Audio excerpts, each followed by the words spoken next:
August 7, 1942, just after dawn. South of Guadalcanal, the Pacific is deceptively calm, a sheet of dull blue steel broken only by whitecaps and drifting oil. Lieutenant Saburo Tanaka feels the zero shudder before he hears it. A violent tremor runs through the fuselage. The engine coughs once, then again. Smoke floods the cockpit, sharp and oily, burning his eyes as the nose dips toward the sea. You can almost feel the weightlessness, that brief, terrifying moment when gravity lets go. The American fighter flashes past his canopy, silver wings catching the sun. A Grumman F-4F Wildcat. Tanaka barely has time to register the white star on the fuselage before the zero starts to spin. Training takes over, throttle back, rudder hard, trim useless, the aircraft is dying. At 800 feet, Tanaka releases the canopy and throws himself clear. The impact steals the air from his lungs. Warm Pacific water closes over his head, dragging him down. He fights instinct, forces himself to go limp, then kicks for the surface. When he breaks through, gasping, the sky above is suddenly enormous and empty. His aircraft is gone. All around him, the battle rages on. Distant engine roars, the crack of machine gun fire, columns of smoke climbing upward from ships offshore. Guadalcanal has been invaded, and the Imperial Japanese Navy is throwing everything it has to stop it. Tanaka's first thought isn't fear. It's shame. A Japanese naval aviator is not meant to be here, floating helplessly, stripped of his aircraft, clutching a deflated life vest. He has failed his mission. Worse, he is alive. He scans the horizon. No friendly ships, only the slow swell of the sea and far away, dark shapes moving closer. American ships. Tanaka closes his eyes. Since flight school at Kasumigura, the instructors had been clear. Capture was worse than death. The Americans were not soldiers in the Japanese sense. They were barbarians, cruel, vengeful, men who tortured prisoners, who mutilated bodies, who laughed as they killed. If you are captured, they said, you will wish you had drowned. A shadow passes over the water. Tanaka opens his eyes to see a U.S. Navy destroyer cutting toward him, gray hull rising and falling with the swell. White wake foams behind her bow. On her deck, figures are already moving, helmets, khaki uniforms, rifles slung low. There is nowhere to swim, nowhere to hide. He considers slipping beneath the surface, letting the weight of his boots pull him down. Many would have, many already have. But his body betrays him. He clings to the life vest, floating, waiting. The destroyer slows. A whistle shrieks. The ship turns broadside, towering above him like a steel cliff. Man in the water, someone shouts. A rope splashes nearby. Tanaka doesn't reach for it. Two sailors lean over the rail, pointing. One of them shouts something he doesn't understand. Their voices sound urgent, almost concerned. A smaller boat is lowered, a motorized whaleboat slapping hard against the waves. It surges toward him, engine rattling. Tanaka's heart begins to pound. This is it, he thinks. This is how it ends. He reaches inside his flight suit, fingers brushing the handle of his survival knife. If they pull him aboard, he will not make it easy. He will not beg. The boat pulls alongside. An American sailor grabs the back of his life vest and hauls him up with surprising strength. Another steadies him, hands firm but not violent. Tanaka waits for the blow. It doesn't come. Instead, someone says something softly, calmly, a tone he does not expect. They lay him down in the bottom of the boat. One sailor kneels beside him and begins cutting away the soaked fabric of his flight suit. Tanaka flinches, bracing for pain, for cruelty. But the blade stops at his shoulder. The sailor looks at him, eyes level, and raises one finger. Easy, he says.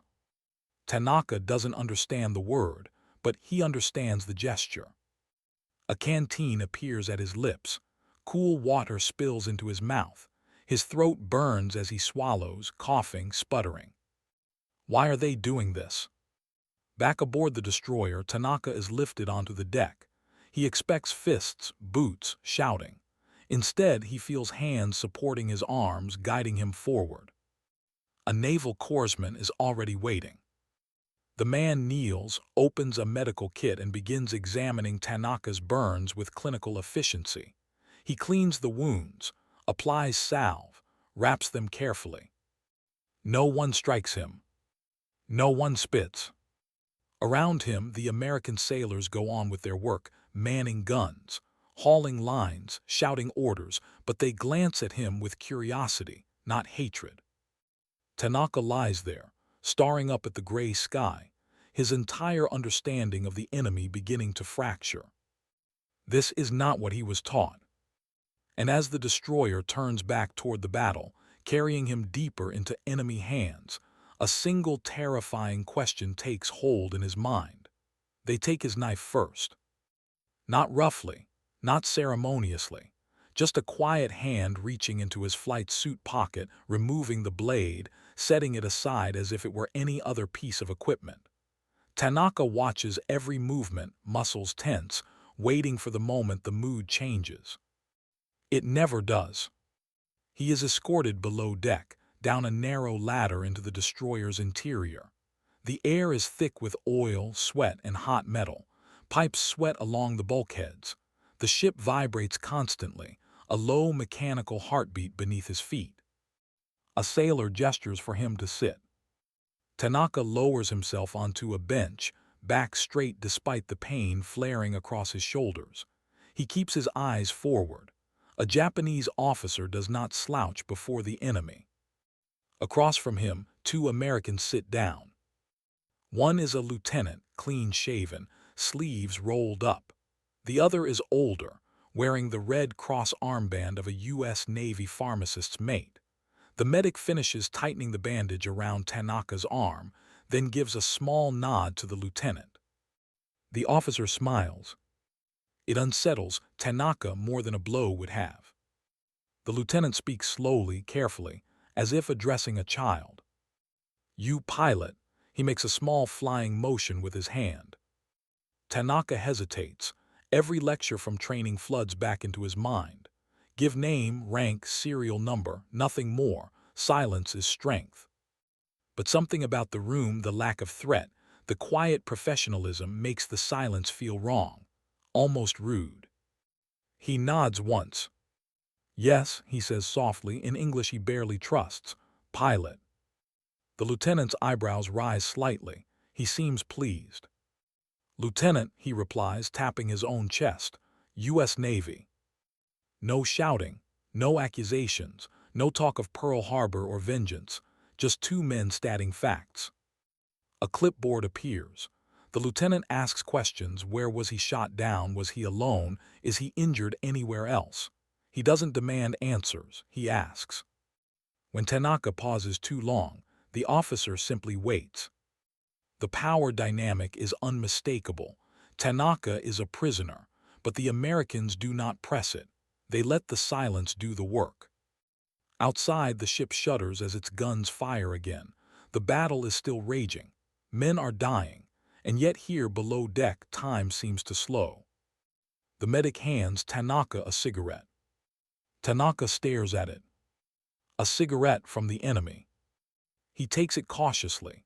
The medic lights it for him, shielding the flame with his hand against the ship's motion. The first drag fills Tanaka's lungs with familiar comfort. Tobacco from occupied China. American brand, he realizes distantly. Good quality. No one speaks for a moment. Then the lieutenant leans back slightly, casual. "You from Tokyo?" he asks. Tanaka shakes his head. "Nagoya." The officer nods as if committing it to memory. "Big city." Tanaka exhales smoke. "Yes." This is wrong, his mind screams. This is not how captors behave. He watches their faces closely now, searching for deception. A trick, a delayed cruelty, but what he sees instead is exhaustion. Sunburn. the same hollow eyes he has seen on his own squadron mates after long sorties. These men are not monsters. They are sailors. The realization lands softly at first, then grows heavier by the second. After the cigarette, the questions shift: aircraft type, altitude, fuel load, standard patrol routes. Tanaka stiffens. This is intelligence gathering. This is the line he was warned about. He answers carefully, vaguely, sometimes not at all. The lieutenant accepts it with a shrug. Fair enough, he says, can't blame you. That stops Tanaka cold. Can't blame you. Back home, failure was not excused, mistakes were punished, mercy was weakness. Here, the enemy acknowledges his loyalty. A sailor appears at the hatch and calls something down. The lieutenant stands. Battle's moving north, he says, as if explaining himself. We'll get you some food. Food. Tanaka watches him leave, his thoughts spinning. When the tray arrives, he barely recognizes it as a meal. Bread, canned meat, fruit, a tin cup of coffee steaming. Real coffee. He eats slowly, waiting for sickness, for humiliation, for laughter. None comes. Hours pass. The ship's motion changes. The guns fall silent. Somewhere above, the destroyer turns into the wind. Tanaka is led to a small compartment with a bunk. A guard is posted outside, rifle slung, expression neutral. Before closing the door, the guard hesitates. He reaches into his pocket and produces a folded photograph. A woman, two small children. Home, the guard says quietly, tapping the picture. Then awkwardly he nods at Tanaka. You home too. The door closes. Alone in the dim compartment, Tanaka sits on the bunk, hands trembling. For the first time since the war began, he allows himself to think something unthinkable. If everything he was told about the Americans is wrong, what else has been a lie? Night settles over the ship without ceremony. The destroyer cuts through black water, its wake glowing faintly with bioluminescence. Below deck, the air cools. The constant vibration becomes a lullaby Tanaka never asked for. He does not sleep. Every instinct tells him this calm is temporary, that the real interrogation will come later, harsher, louder, crueler. This kindness, he tells himself, is preparation, a softening. Sometime after midnight, the door opens. A different officer steps inside, older, a commander judging by the insignia. His hair is graying at the temples. He carries no clipboard, no visible weapon. He pulls up a chair and sits across from Tanaka, folding his hands. My name is Commander William Harper, he says evenly. Intelligence. There it is. Tanaka straightens. This is the moment he has been waiting for. Harper studies him for a long moment, not like a hunter, like a man assessing another man. You flew a zero, Harper says, not a question. Tanaka nods. Good airplane, Harper continues.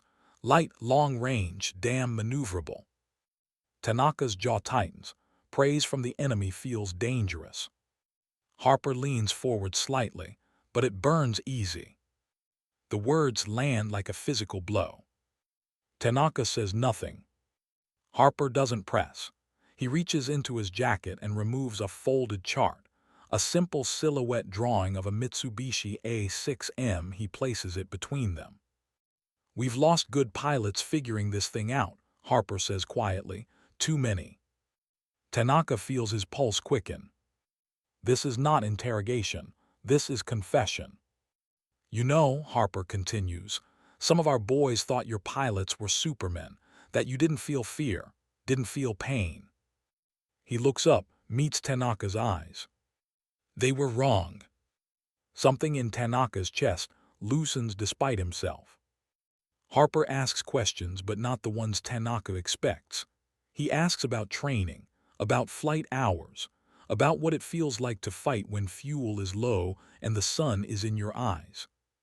He listens, truly listens. When Tanaka refuses to answer something, Harper nods and moves on. No pressure, no threats. At one point, Harper stands and walks to the door. He pauses, hand on the frame. "You know," he says, without turning around, "we've got pilots your age buried at sea because they underestimated you." Then he leaves. The door closes softly. Tanaka sits alone again, heart pounding. He realizes something terrifying. These men do not need cruelty to win. The next day, the destroyer reaches Espiritu Santo, a forward Allied base. Tanaka is transferred ashore under guard. He expects a camp, a cage. Instead, he is taken to a low wooden building marked with a red cross. A hospital. His burns are re-examined, treated again, properly. A nurse, a woman, adjusts his bandages without looking at him with fear or hatred. He cannot reconcile this with anything he knows. Over the following days, Tanaka meets others like him. Lieutenant Kenji Sato shot down near Chilagi. Petty Officer Hiroshi Nakamura pulled from the sea after his float plane was destroyed, all alive, all stunned. They whisper to one another at night. Why are we still alive? Are they waiting? One afternoon, an American officer gathers them in a shaded area outside. He speaks through an interpreter. "You are prisoners of war," the interpreter says. "You will not be harmed. You will be fed. You will be treated according to the laws of war." Tanaka watches the Americans' faces as this is said. They are not acting. Weeks pass, then months. Tanaka is eventually transferred again, this time to Hawaii, then onward to the continental United States, always under guard, always alive. At Camp McCoy, Wisconsin, the climate is alien, cold, forested, quiet. The guards are firm but not cruel, the food is bland but sufficient. And slowly, something inside Tanaka begins to break, not his will but his certainty. He hears news, whispers, that Japanese prisoners in Allied hands are cooperating, that some are speaking openly, teaching Americans about Japanese tactics. At first, he despises them. Then he understands them. The Americans already know much of what matters: radar, production, logistics, things Tanaka had never been taught to value. One evening, a guard hands him a newspaper. The headline speaks of losses, of ships sunk, of pilots gone. Tanaka realizes that many of the men he trained with are dead. And he is not. The shame returns, but now it is tangled with something else: gratitude, confusion, a quiet, unbearable clarity. If the enemy you were taught to hate saves your life, what do you owe them? And more frightening still, what do you owe the truth? Winter comes early in Wisconsin. Snow piles against the wooden barracks at Camp McCoy, muffling sound, turning the world white and silent. Tanaka stands at the window one morning, watching American soldiers shovel paths through the drifts, laughing as one of them slips and falls. Laughter. It still feels wrong. Back home, winter training meant frozen fingers on metal controls, instructors barking orders, mistakes punished without mercy. Here, guards curse the cold, share cigarettes, complain about the food, the same complaints Tanaka remembers from his own unit. The sameness unsettles him. Inside the barracks, Tanaka and the other Japanese prisoners are given books, English lessons, even paper and pencils.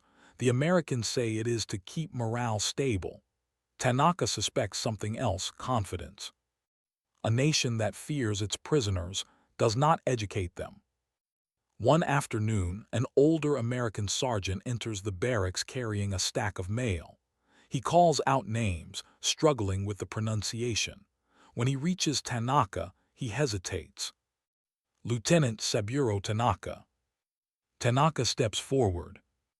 The envelope is thin, foreign stamps. His hands shake as he opens it. A letter from Nagoya. His mother's handwriting. She writes of air raids now reaching the city, of neighbors killed, of shortages, of pride, always pride. She tells him she believes he died honorably in battle. The Navy informed her months ago. Tanaka's vision blurs. He is officially dead. The realization hits harder than any bullet. Everything he has been taught, everything that gave his life meaning, has moved on without him. His country mourns a man who still breathes. That night, Tanaka does not sleep. Days later, an American intelligence officer approaches him during work detail. Not Harper, younger, sharper, more impatient. "We know you've been thinking," the officer says through an interpreter. "You don't owe us anything, but if you choose to talk, you might save lives." Japanese lives. The words linger. Tanaka asks for time. That evening, he sits alone, staring at the ceiling. He remembers the instructors at Kasumigura, the lectures about death before dishonor, the certainty that surrender erased one's soul. And then he remembers the hands that pulled him from the ocean, the corpsman who treated his burns, the guard who showed him a photograph of his children. Which version of honor is real? Weeks later, Tanaka agrees to speak, not about secrets but about realities, about how Zero pilots are trained to turn, not dive, about fuel limits, about why they avoid prolonged engagements. The Americans already know most of it. But now it is confirmed. Tanaka is not beaten, not threatened, he is thanked. When the war ends in 1945, Tanaka is older than his years. He is repatriated to Japan, thinner, quieter, carrying memories he cannot explain. His mother weeps when she sees him alive. The neighbors stare as if at a ghost. Japan is broken, cities flattened, certainties gone. Years later, Tanaka will tell his children about the day he fell into the sea, about the Americans who were supposed to kill him. "They did something worse," he says. "They showed me the truth. That enemies are human, that myths can be more deadly than bullets, that mercy can shatter a man's world as completely as violence." And somewhere in the vast Pacific, the ocean still rolls, indifferent, eternal, holding the wreckage of aircraft and the ghosts of those who were never pulled from the water. They take his knife first. Not roughly, not ceremoniously, just a quiet hand reaching into his flight suit pocket, removing the blade, setting it aside as if it were any other piece of equipment. Tanaka watches every movement, muscles locked, waiting for the moment the mood changes. It doesn't. He is guided toward the superstructure and down a narrow ladder into the destroyer's interior. The steel beneath his bare boots is warm, vibrating constantly. The air smells of oil, sweat, and cordite. Pipes line the bulkheads, some hot enough to sting if touched. A sailor motions for him to sit. Tanaka lowers himself onto a bench, posture rigid despite the pain flaring across his shoulders. He stares straight ahead. In the Imperial Navy, looking relaxed before the enemy is a disgrace. Two Americans sit across from him. One is a lieutenant, early 30s, sunburned, sleeves rolled up. The other wears a Red Cross armband, a U.S. Navy pharmacist's mate. The medic finishes tightening the bandage around Tanaka's arm, then gives a brief nod to the lieutenant. The officer smiles. It unsettles Tanaka more than a fist ever could. The lieutenant speaks slowly, deliberately, as if weighing every word. "You pilot." He makes a small flying motion with his hand. Tanaka hesitates. Training screams at him, "Say nothing, give nothing, silence is armor." But the silence here feels different, heavy, expectant. He nods once. "Yes," he says quietly in careful English, "pilot." The lieutenant taps his own chest. "Lieutenant James Walker, U.S. Navy." No shouting, no insults, no talk of Pearl Harbor, just a name offered plainly. A clipboard appears. Walker asks where Tanaka was shot down, if he is injured elsewhere, if he can breathe without pain. They are questions, not commands. When Tanaka hesitates too long, Walker doesn't raise his voice. He simply waits. The medic watches Tanaka's breathing, not his hands. Outside, the destroyer's guns fire again. The deck vibrates. Men are dying above them. Below deck, time slows. The medic pulls a cigarette from his pocket and holds it out. Tanaka stares at it. A cigarette from the enemy. He accepts it cautiously. The medic lights it, cupping the flame against the ship's motion. The first inhale fills Tanaka's lungs with warm smoke, American tobacco, strong, clean. No one laughs, no one speaks. After a moment, Walker leans back. "You from Tokyo?" Tanaka shakes his head. "Nagoya." Walker nods. "Industrial city." Tanaka exhales. "Yes." Something inside him twists. This is not interrogation. This is conversation. Walker's questions shift gently: aircraft type, altitude, fuel. Tanaka answers vaguely, choosing words carefully. When he stops answering altogether, Walker shrugs. "Can't blame you," he says. The phrase hits harder than a slap. Back home, failure was punished. Mercy was weakness. Here, the enemy acknowledges loyalty, even respects it. A sailor appears at the hatch. Walker stands. "Battle's moving north," he says casually. "We'll get you some food." Food. The tray arrives minutes later. Bread, canned meat, fruit, a tin cup of steaming coffee. Real coffee. Tanaka eats slowly, waiting for mockery, sickness, or violence. None comes. Sailors pass by, glancing at him with curiosity, not hatred. Hours later, he is escorted to a small compartment with a single bunk. A guard stands outside, rifle slung, expression neutral. Before closing the door, the guard hesitates. He pulls a folded photograph from his pocket, a woman, 2 children. "Home," the guard says softly. Then awkwardly he nods at Tanaka. "You home too." The door closes. Alone in the dim compartment, Tanaka sits on the bunk, hands shaking.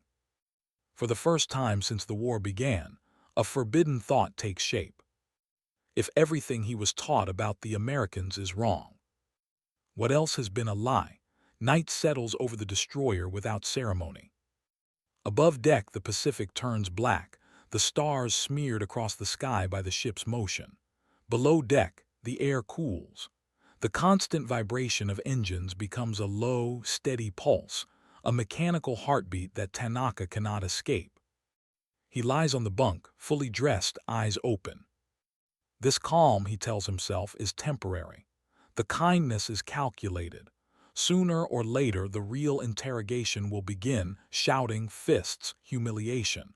That is how enemies behave. The door opens. An officer steps inside alone. He is older than the others, a commander judging by the insignia. His hair is graying at the temples, his face lined by years at sea. He carries no clipboard, no papers, no visible weapon. He pulls a chair close and sits across from Tanaka, folding his hands. "My name is Commander William Harper," he says evenly. "Naval Intelligence." There it is. Tanaka sits straighter, jaw tight. This is the moment his instructors warned him about. Harper studies him for several seconds, not with hostility, but with focus. Like a man evaluating a problem, not a prisoner. "You flew a Zero," Harper says, not a question. Tanaka nods. "Good aircraft," Harper continues. "Light, long range, turns like nothing we've ever seen." Praise from the enemy feels dangerous. Tanaka says nothing. Harper leans back, but it burns easy. The words land with quiet precision. Tanaka's fingers curl against the edge of the bunk. Harper reaches into his jacket and removes a folded diagram. A simple silhouette of a Mitsubishi A6M. He places it on the small table between them. "We've buried good pilots trying to figure this thing out," Harper says softly. "Too many." This is not interrogation. This is confession. "You know," Harper continues, "some of our boys thought your pilots didn't feel fear, thought you were something else entirely." He looks up, meeting Tanaka's eyes. "They were wrong." The sentence hangs in the air. Harper asks questions, but not the kind Tanaka prepared for. He asks about training routines, about flight hours, about the strain of long-range patrols over empty ocean. Tanaka answers some, avoids others. When he refuses, Harper nods and moves on. No threats, no raised voice. At one point, Harper stands and walks toward the door. His hand rests on the frame. "You should know something," he says without turning. "We respect skill and we respect courage." Then he pauses. But this war won't be decided by courage alone. He leaves. The door closes quietly. Tanaka remains seated long after the sound of Harper's footsteps fades. His heart is pounding, not from fear, but from something far more dangerous. Understanding. The Americans are not trying to break him. They don't need to. 2 days later, the destroyer docks at Espiritu Santo. The humid air hits Tanaka like a wall as he is escorted ashore. He expects a stockade, barbed wire, shouting guards. Instead, he is taken to a low wooden building, marked with a red cross. A hospital. His burns are cleaned again, properly. A nurse adjusts his bandages with practiced hands, her expression neutral, professional. She does not look at him like an enemy, just another patient. Over the following days, Tanaka meets others like him. Lieutenant Kenji Sato, shot down near Chilagi. Petty Officer Hiroshi Nakamura, pulled from the water after his float plane was destroyed.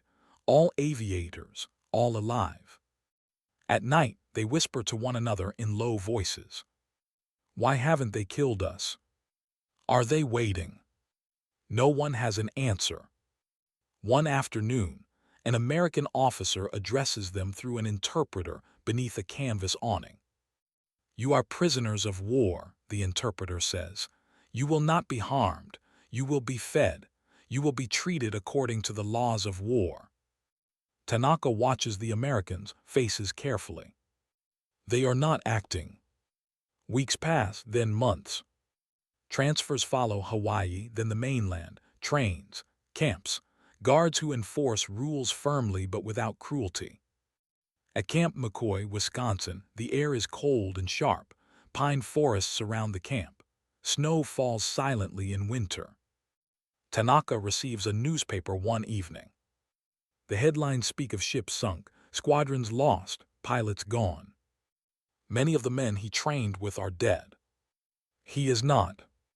The realization settles slowly, heavy, unavoidable. Survival, he learns, can be more painful than death. And as the war grinds on, Tanaka begins to sense the truth forming, not spoken aloud, but impossible to ignore. The Americans are not winning because they are cruel. They are winning because they are organized, confident, and utterly convinced they will prevail. And for the first time, Tanaka wonders what happens to a belief system when it collides with reality. The answer is coming. He can feel it. Winter tightens its grip on Camp McCoy. Snow piles against the barracks, swallowing sound, turning the world into something eerily clean and quiet. Tanaka stands near the window one morning, watching American soldiers shovel pathways through the drifts. One slips, the others laugh and pull him up. Laughter again. It still feels unnatural. Inside the barracks, life settles into routine. Roll calls, work details, English lessons. The Americans issue books, novels, newspapers, even technical manuals. Paper and pencils are easy to obtain. Tanaka understands now what once confused him.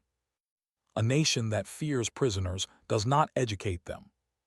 One afternoon, an American sergeant enters carrying mail.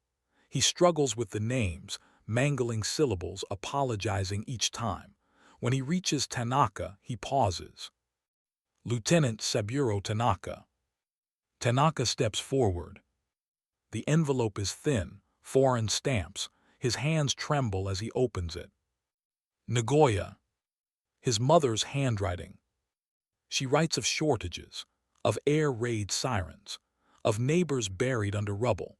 She writes with pride, telling him the Navy informed her months ago that her son died honorably in battle. She mourned him properly. Tanaka sits down hard on the bunk. He is dead at home. Everything that defined him, duty, sacrifice, honor, has already been resolved in the minds of those he loved. His survival is an administrative error, a ghost living on borrowed time. That night, he stares at the ceiling, listening to the wind outside the barracks.